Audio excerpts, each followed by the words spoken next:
Wir lassen den traurigen alten Zigeuner hinter uns und ziehen weiter in die Lüneburger Heide.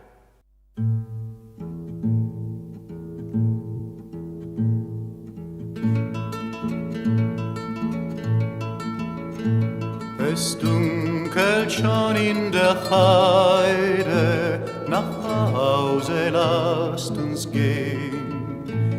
Wir haben das Korn geschnitten mit unserem blanken Schwert. Ich hörte die Sichel rauschen, sie rauschte durch das Korn.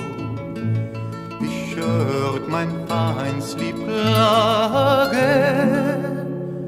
sie hätt ihr Lieb verloren. Hast du dein Lieb verloren, so hab ich doch das mein. So wollen wir beide miteinander uns winden ein Kränzelein. In meines Vaters Garten, da stehen zwei Bäumelein. Das eine, das trägt Muskate,